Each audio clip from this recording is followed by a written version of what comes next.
We are back live here on our big broadcast, coast to coast, border to border on iHeartRadio today, also AMFM, 247.com, KJagRadio.com as well, and of course 50 plus AMFM stations across the country and around the world. We have got a great guest with us today.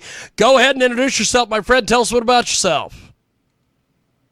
What's going on, everybody? Man, across the world right here at the radio. My name's Sam Spade, the lead singer and bass player for the national touring band, the Midnight Devils, out of Omaha, Nebraska, and Chicago, Illinois.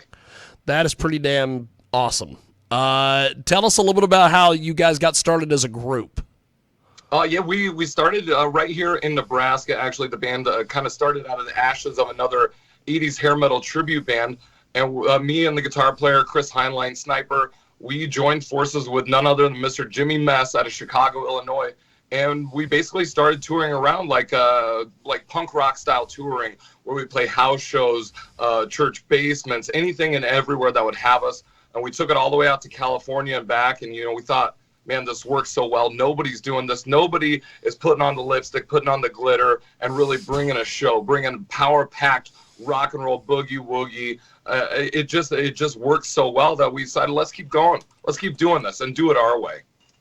So tell us a little bit about your the reaction to your guys' music and everything. It is an incredible sight to behold. As soon as we walk out of the dressing room, jaws hit the ground, camera phones come out, everybody's out there just going crazy thinking, and they're thinking to themselves, this is either going to be terrible or this is going to be something that we need to see. We need a witness. And inevitably, it's a party, and it becomes this giant celebration. No matter where we're at, no matter who we're playing in front of, it becomes just the biggest and funnest, loudest, most insane rock and roll party you've seen. And I love that, and I love that we can kind of invoke that feeling, that good time feeling in people. That's awesome. So the Midnight Devils, you guys just recently wrapped up a huge string of shows. Tell me a little bit about some of the different shows you guys have been doing lately. Yeah, we did 20 days across the East Coast. So that was the last one we did, supporting Pretty Boy Floyd and Enough's Enough. That was called the Glam Slam Metal Jam Tour, and it was huge. It was exciting. Awesome. It was trouble. Yeah, it was just exactly what you thought it would be. 3 great powerhouse bands on the road together, all traveling in the same van. And I'm telling you, the excitement level was so high, the fans couldn't wait. We did that tour. We came back. We did Rockfest in Wisconsin, and most recently just took over Rocklahoma 2022 right there in Pryor, Oklahoma. And man, it turned it into this big party. Like I said, exactly what it was. This hot, sweaty, breathing, living thing. That's awesome. So how was Rocklahoma? Because we had a photographer down there, and she said it was just a blast. Yeah, we love Rocklahoma. It's really where our band got started, in that field right there in Pryor, that red dirt field surrounded by 50,000 of your closest friends. I love Rocklahoma. I love the experience, and it's unlike anything else. And I'm telling you right now, it's just in the middle. You have no cell phone reception. It's like summer camp, summer camp for It's like summer camp. That's awesome. 3 days of people just getting baked under the sun and doing whatever they want, man. There's no rules, and that's the beauty of Rocklahoma. That is pretty badass. We have got the Midnight Devils with us today. Join us live here on our big broadcast. One of the things I've noticed, my friend, is that glam rock, hair metal, whatever the hell you want to call it, is coming back. Is this because the people like us that were growing up with this stuff now have money and we want to go to these shows? Or what? Why do you think that is? I definitely think that's part of it. And I think that people look back and say, man, we had a really good time. We had a blast during that period of time. Why is it not happening right now? Where have all these bands gone to? And I think that's why maybe the Motley Crue tour did so well, that Def Leppard, the stadium tour, because people wanted to go out and have a blast. There's so much bad, negative energy in the world today. And I think in rock and roll, there's really a calling and a want and a need for bands that get out there and kind of give that good feeling, that give you that nothing but a good time, that give you a show that look good doing it and really take it seriously. But the thing with the Midnight Devils is it's not serious. It's supposed to be fun. It's supposed to be entertaining, and it's supposed to be a night out where we all party and we all have a good time, and where it's different. A lot of the bands you see right now, they all look the same. They all do the exact same thing. You almost know what to expect. With the Midnight Devils, everything's unexpected. Nothing's on tracks. Nothing. It's just whatever's going to happen is going to happen. And that's the cool thing. The Midnight Devils with us today. The website, themidnightdevils.com, if you want to see what they are up to as far as their tours and social media and all the various things. So talk to me about marketing the band. What has that been like on the internet? Because back in the day, it used to be you just threw up flyers. Mm-hmm. And now you got all this social media stuff. You've got websites. You got all these things. Tell me a little bit about what you guys do and how you get your marketing going. I think we grew up in a kind of a weird time where MySpace had just come out. And, we're all kind of reinventing the wheel as to say, how do you market a band? How do you push a band? What do you do? Now everything's wide open, but we still have those skills from back in the day of making cool flyers, of making cool graphics, making cool images. So I've really taken a lead on that and kind of pushed it, because I've always thought imagery and the way you market your band is very important. So the cool graphics, the cool images, anything like that, the Midnight Devils have become this thing where we have certain characters, and we've almost turned ourselves into cartoon characters, very reminiscent of Kiss, very reminiscent of the Ramones, stuff like that. But it lends us to be able to create and put anything we want into our band. So we can have these characters doing anything, superhuman stuff, whatever it is. Right now we're making an animated music video for one of our singles for Highway 69, just because I'm like, why would we not? How could we not do this? The technology's here. We have a great artist, Livy Ulrichs is helping us out doing the art. We have Yuko from over in Japan, and Aaron Gum is directing this. Just these incredible people that see the vision and know exactly kind of where we're going. But the Midnight Devils, like I've said it a million times, it's the freedom. It's the freedom to do whatever you want. It's the freedom to cross any border, cross any line in the sand, and not feel bad about doing that. We've got the Midnight Devils with us today, the website, themidnightdevils.com. So you guys played on Sunday at Rocklahoma. Correct. What was some of the other bands that you guys saw or that you were impressed by or you wanted to see? Rocklahoma for us, we go back a long ways with Rocklahoma when it was still primarily like a glam rock festival. That was the root of Rocklahoma. So going in, we knew that between our band and maybe Enough's Enough, we were the only glam rock bands at the festival. So it was weirder for us. It was strange because, usually we are in good company. This time around it was a little different, but we knew going in that we were going to be opening for Lit, the 90s, early 2000s pop punk band. That's awesome.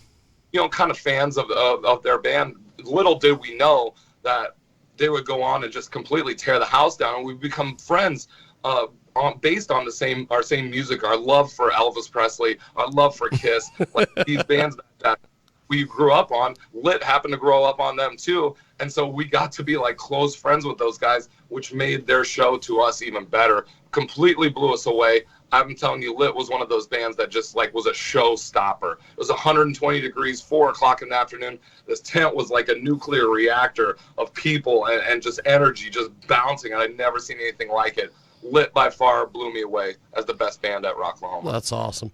So you mentioned Elvis. Have you seen the new Elvis movie? I did, yeah, and that was the thing. I talked to the Lit drummer so I got this TCB tattoo just recently. That's awesome.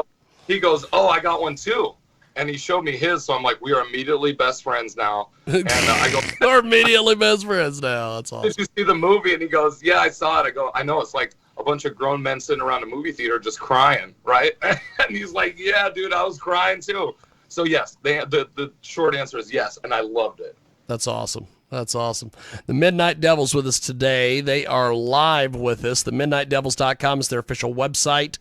They are amazing. They've just got back from Rocklahoma, and they're kind of giving us a little bit of a recap of some of the different things that went on out there. So when you guys perform live at like for instance with Rocklahoma and things,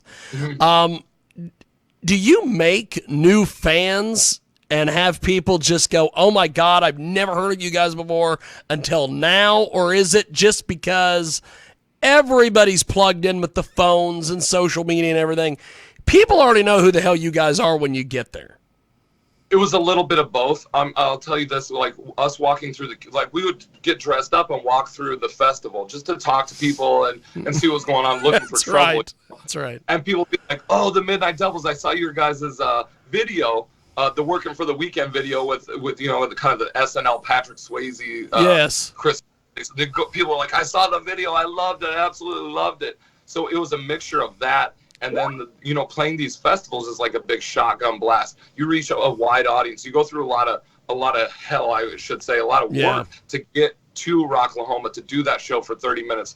But you reach such a big audience. And right in that time frame, you bring it harder than you can ever bring it, because it's a limited time. And you got to make that impression within 30 minutes. And that's the beauty of those festivals, is that you reach a ton of people in 30 minutes, where you could slug it out on the road and do that over a week, playing different cities over a week. At Rocklahoma, you kind of just blast it and reach that many people just in that short amount of time. That's pretty badass. We have got the Midnight Devils with us today. They join us live here on our big broadcast. And so when you guys get together for something like Rocklahoma, what is the planning like going into something like that? What we do is, and we're still under the impression, like, a great rock band gets in a van and drives around the country. Like, we don't fly in, we don't do anything. It's me, Chris Heinlein, Sniper, and Jimmy Mess, all three of us in a van, just the three of us. And so what we did is we drove in from Omaha, which is 6-7 hours, but it gives you that chance to kind of like to talk to the guys. And I think that's an old school approach of you really hash out your ideas and your planning in the van, surrounded by your friends, your closest friends, and the jokes and everything like that. That's completely part of the trip, is being in the van and then being on the road and meeting people in the truck stops and everything. So we drove from Omaha to Tulsa, stayed the night, hung out at Rocklahoma the night before to kind of get you got to acclimate to the environment. So we hung out the night before and we saw Korn, and we saw Seether, and some great bands. And then the next night, like, we called it a night, woke up and drove straight to Rocklahoma, drove straight there, put our makeup on, and it was go time, man. You don't even have time to think or to breathe or to do anything. Just go time. That's awesome. Well, we are going to do this. We played one of your tunes earlier. We are going to play Working for the Weekend now. Before we go to that track, tell me a little bit about the whole thing. Yeah, this song came about. We over the quarantine, we demoed 10 songs to do for the new record, produced by Chip's Enough.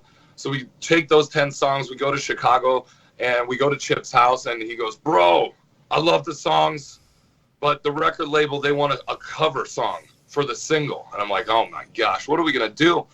We don't have anything ready to go, and the clock's ticking, and we're driving around Chicago. We stop to eat, and Sniper goes, what about Turn Me Loose by Loverboy? And I go, yeah, I love that song, but man, I don't know anybody's going to know that song. And then all of a sudden, we had this kind of Chris Farley as a devil character in mind. And he goes, what about Working for the Weekend? And I'm like, that's it. It's brilliant. We can use this character that we've turned it. It's my cousin now, who paints himself completely pink, comes out on stage. He's a 300-pound dude, comes out on stage and throws $69 bills at the audience members. It is awesome. It's brilliant, and it's unique because nobody does it. They're expecting hot chicks or something like that. And we got my 300-pound cousin with a shirt off coming out throwing dollar bills in the crowd. It's really cool. The whole idea kind of came through Chip and through Sniper and the Chicago experience, and it works. And I think people grew up on that song. People love that Loverboy song. And I think it's a really good remake that brings energy and excitement to the song. I think that's awesome. Well, we are going to play it. Thanks for being with us. Thanks for being on the broadcast. And I will talk to you soon. Thank you, brother. You know what? It's a pleasure. Always a pleasure. And I appreciate you taking the time to talk to me. It really means the world. Definitely. And I'll keep us up to date, man. I would love to have you back and do more with you, brother. Absolutely. Well, like I said, we're doing the Glam Slam Metal Jam tour coming down. Those are through the southern United States. Oklahoma City, Houston, all the way to Florida, Atlanta, and then we're headed overseas in November to do a tour of Europe with Enough's Enough. So That's hopefully awesome. we get that before we head over to Europe. I would love to do it again. That would be great. Well, let me know, and we'll talk to you soon. Thank you, man. All right. Thank you so much. Appreciate it, brother. There he goes. That is the Midnight Devils, and you can get more information online. And if you're listening to us on the Sunday show, we are going to play the track due to music licensing and all these various things. I can't play it